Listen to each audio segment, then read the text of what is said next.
मोगलाई मध्ये माठ आमच्या गरीब लोकांचं थंडगार पाण्याचं फ्रीज आहे आमचं.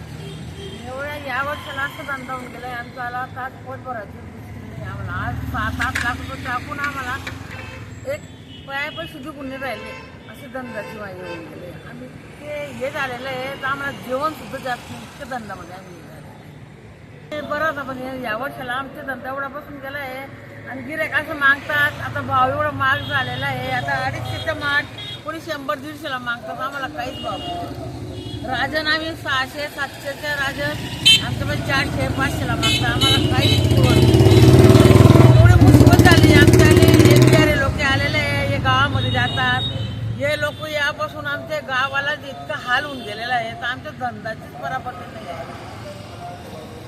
लोकांचे माठ जे एमपीचे लोक आहेत त्यांच्या माठामध्ये पाणी थंड राहत नाही पण थोड्या दिवसामध्ये जंतू भरतात आणि आमच्या माठाला मध्ये एवढं पाणी भारी असतो पण ते लोक गावात विकून काही भावाने विकून जातात. आमच्यापाशी गिऱ्हाईक येतात नाही. आमच्यापाशी काही भाव मागतात. ते लोकांनी दिले बिहारी लोकांनी हे भाव दिलं ते भाव दिलं पण ते माठाचं आमच्या माठाचं दुनियाच पंचभर गावाला पोट भरून नाही राहिलं तर मग काय करायचं गावाला लोकांनी. बाहेर जाऊन हे लोक असे धंदे करून राहिले. 5-5 गाड्या काढतात ते आम्हाला त्याला कोणी बोलत होतं तुम्ही गाडी काढा. आम्ही आता म्हातारा लोक कुठे गाडी काढू. आम्हाला मुलगा नाही आहे काही नाही आहे.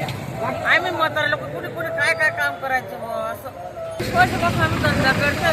पण त्या धंद्यामध्ये आम्हाला आता यंदा तर असं होऊन गेलं आहे तर आम्ही जगो का नाही जगो असं होऊन गेलेलं आहे. काय खायचं आणि काय राहायचं असं जीवन गेलेलं आहे आमच्याला. आम्ही एवढे पैसे घालून आमचे 7-8 लाख रुपये घालून 1 लाख रुपयाचा धंदा घेऊन राहिला तर धंदा करून काय फायदा आहे आणि काय करायचं. आम्ही कुंभार समाजाने काय करायचं.